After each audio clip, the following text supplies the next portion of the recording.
Hello everyone, welcome to my channel. So आज हम current affairs का टॉपिक लेंगे। Recently FSSAI recommends inclusion of QR code on food products for accessibility by visually impaired. Yes, हम generally in topics को छोड़ देते हैं। हमें लगता है कि ऐसा टॉपिक्स में क्या ही कोई पूछ लेगा, तो एक सिंपल न्यूज है। बट अगर हम यूपीएससी के पैटर्न को देखें तो हमें ये मिलेगा कि यूपीएससी वर्किंग जो होती है एफएसएसएआई की, विजुअली इम्पेयर्ड का क्या इम्पैक्ट होता है अगर ये रिकमेंडेशन देती है, एफएसएसएआई की वर्किंग प्रोफाइल क्या है, उनका स्ट्रक्चर कैसा है। तो ये हमें एक चीजें को समझने में काफी मदद मिलती है। और what is a QR code, ये क्वेश्चन जो है वो mostly science and technology type से रिलेटेड है। तो जनरली वो स्टेटमेंट दे देते हैं एंड आपसे क्वेश्चन पूछा जाता है which of the following statements are correct, और ऑप्शंस दे दिए होते हैं। तो अगर हम इसकी बात करें तो हमारे लिए एक न्यूज है, लेकिन इसके आगे पीछे की क्या स्ट्रक्चर है, क्या वर्किंग है, हम उसको पढ़ेंगे और फिर उसका एनालिसिस करेंगे। दूसरी चीज ये है कि ये टॉपिक जो है वो आपका GS1 में भी इंपॉर्टेंट है, लाइक सोसाइटी के अंदर, और GS2 गवर्नेंस के अंदर भी इंपॉर्टेंट है। और अगर GS3 लाइक एग्रीकल्चर से रिलेटेड या फिर फूड से रिलेटेड अगर बात की जाए, इंक्लूसिव फूड की बात की जाए, राइट टू फूड की बात की जाए, तो उसके लिए भी ये टॉपिक इंपॉर्टेंट है। तो आप उनको एक एग्जांपल्स के यूज में ले सकते हो। सो हम लोग इस वीडियो के अंदर क्या क्या डिस्कस करेंगे। First of all we will discuss the FSSAI evolution, what are the working profile, working structure और functions. Then we will discuss the QR code, what is the meaning of QR code and what are the scientific term. Visually impair definition हम discuss करेंगे, like disability act 2016 के through, and FSSAI recommendation जो दिया है उसका क्या impact होगा, that we will discuss. तो बेसिकली काफी छोटा टॉपिक है, लेकिन प्रीलिम्स पर्सपेक्टिव से ये काफी इंपॉर्टेंट है because of involvement of the organisation. Now if we start with this FSSAI, it is a food safety and standard authority of India. So first of all, this is very important, this is an autonomous body, means इसका खुद का एक autonomous body है जो वो इसके अंदर use होता है।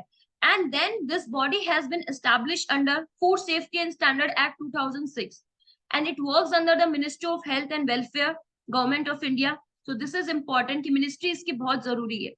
Then the question is, it works under the Food Authority, food authority के अंदर ये वर्क करता है। एंड इसके जो रूल्स एंड रेगुलेशंस है वो 2011 के बाद ही नोटिफाई किए गए थे, क्योंकि उस टाइम पे फूड फोर्टिफिकेशन, फूड स्टरलाइजेशन के काफी इश्यूज आने लगे।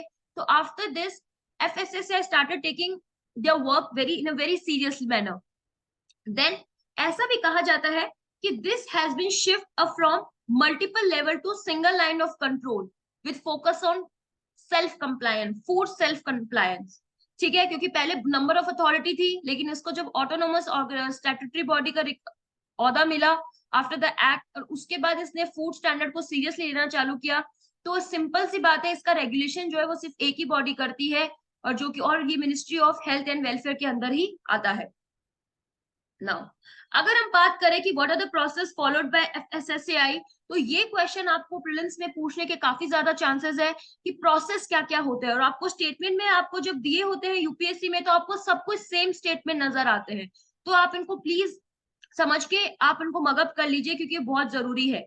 Set standard for food product, जो भी हमारे फूड प्रोडक्ट होता है आप देखना उस पर लिखा होता है कि authorise by FSSAI, inspection by this, ये पूरा एक प्रोसेस है। ये सबसे पहले फूड प्रोडक्ट के स्टैंडर्ड रखा है, उनको उस क्राइटेरिया के अंदर आना होता है। If some food product come under that category और दैट क्राइटेरिया, तो वो तभी वो ऑथोराइज होता है FSSAI के through. Then it develop the food safe practice, like perishable goods, जो भी पैकेज फूड हमारे आते हैं वो भी एक तरीके के सेफ होने चाहिए। इसमें भी काफी इश्यूज आए थे, लाइक मैगी बैन कर दी गई थी 2 साल 3 साल इंडिया के अंदर, क्योंकि उसके अंदर कुछ ऐसे एलिमेंट्स पाए गए थे।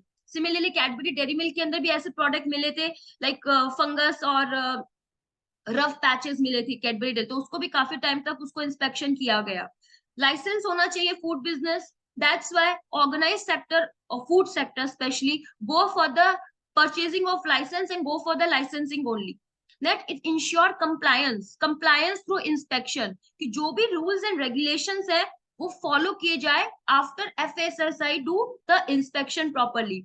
It do for the food test standards, food को टेस्ट करता है प्रॉपर तरीके से, and it focus on the skill development also. तो दिस इज इम्पोर्टेंट थिंग, क्योंकि जनरली हमें लगता है कि FSSAI का काम तो फूड इंस्पेक्शन का है, how it can train and build the capacity, तो ये एक जरूरी है.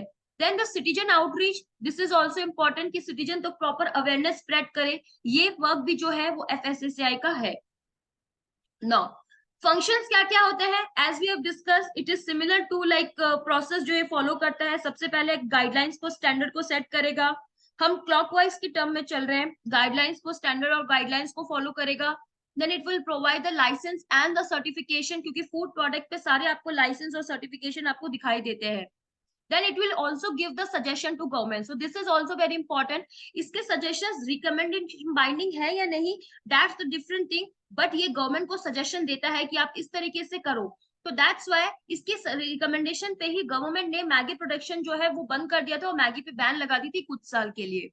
Then it collect data regarding food, कि फूड का क्या स्टेटस है, कैसे फूड, पैकेज फूड डिलीवर हो रहे हैं, किस तरीके से हो रहे हैं. तो ये पूरा डेटा जो है फूड इंसेमिनेशन का, वो पूरा डेटा कलेक्ट करता है. Then it also provide the awareness about the food safety. Food safety के लिए अवेयरनेस फैलाता है. And it and the and it also provide scientific guidelines to laboratories also, food laboratory. तो अगर ओवरऑल देखो तो फूड इंस्पेक्शन जो है या फूड गाइडलाइंस जो है FSSAI की, वो काफी कॉम्प्रिहेंसिव है. सो दैट्स व्हाई आप अगर ये फंक्शंस देख लो तो इसके अंदर आपको ये क्वेश्चंस पूछने के चांसेस रहते हैं, क्योंकि ये जनरली न्यूज में रहता है. Now quick QR code, it's a quick response. QR means quick response. तो आपने देखा होगा कि ये आपका एक कोड, बार कोड होता है, जो कि आपको एक जब बोलते हैं कि UPI ID क्या है या स्कैन कर लो, तो आपको ये जो बार कोड दिखाई देता है वो 2D वर्जन का होता है. सो दैट्स इंपॉर्टेंट, क्योंकि अगर 3D या 1D भी अगर लिखते तो कंफ्यूजन क्रिएट हो सकती है. QR मतलब क्विक रेस्पॉन्स, कि जो भी इसको स्कैन करेगा गूगल लेंस से या फिर हमारे UPI स्कैनर से या कैमरे से, तुरंत इसके अंदर जो एक्सेस होती है इंफॉर्मेशन की, वो कोड में की जो होती है वो पहुंच जाती है उस कैमरे के अंदर. देन आप अब देखोगे बहुत सारे बार्स होते हैं. वो क्या होता है, इसका मतलब होता है कि वो ब्लैक स्क्वायर लाइन की जो उसमें अरेंज होती है, और सुपर ग्रिड जो होती है वो व्हाइट बैकग्राउंड में होता है. कैमरे जो होता है, जो भी इंफॉर्मेशन होती है बार कोड के अंदर, लाइक बहुत सारी चीजें इसके अंदर की क्या प्रॉपरली क्या इसका वर्जन है, क्या इसकी बारकोड है जो एक्सप्लेन करती है, वो कैमरे से इसके अंदर पता चल जाता है. और कैमरे वो उसकी एग्जैक्ट इंफॉर्मेशन निकालते हैं और फिर आप सडनली पेमेंट कर सकते हो. So that's the thing. और ये QR कोड के लिए. Now visually impaired means, visually impaired का मतलब है कि पर्सन जिसकी आईसाइट जो है वो नॉर्मल लेवल की नहीं है. So they are called as visually impaired person. And वो उसका काफी सारा रीजन हो सकता है, ड्यू टू नेचुरल और due to accidental death, accidental incident, sorry. ठीक है, तो इस उनको हम विजुअली इम्पेयर्ड बोला जाता है. It may also cause by loss of visual field. ठीक है, जहाँ पे आई जो होती है वो वाइड एरिया तक नहीं दे सकती है. ठीक है, तो उसको या फिर हेड टर्न करके नहीं देख सकती है. तो that's the criteria of visually impaired mean. अगर लेकिन अब क्वेश्चन आता है कि what FSSAI recommended for this. FSSAI said that कि inclusive access to information is a fundamental right of citizen, right. It is a part of right to life also, and it is a part of like article 19 also. तो इसके तहत आपको हर citizen को सारी information मिलनी चाहिए. तो हम किन्हीं भी विजुअली इम्पेयर्ड पर्सन को इससे अलग नहीं कर सकते हैं. And they also said that जो भी FSCI ने अपनी गाइडलाइंस जो रखी है, food safety and standard labelling and display regulation act, जो कॉम्प्रिहेंसिवली ये बताता है कि प्रोडक्ट की इंफॉर्मेशन प्रॉपरली प्रोडक्ट पे होनी चाहिए, लाइक प्रोडक्ट का name, shelf life, nutrition, fat, vegetarian, non vegetarian, warnings जो भी होती है, ये सब लेबलिंग, ये सब फूड प्रोडक्ट्स पे इंक्लूडेड होती है, राइट. बट क्वेश्चन आता है कि how a visually impaired person can see it, उनको किस तरीके से करना चाहिए. तो that's the question. That's why they said that QR code पे ही आप ये सारी रिकमेंडेशन ये प्रोडक्ट कर दो, ताकि जब वो स्कैन करे तो उसको प्रॉपरली समझ आए, लाइक दिस.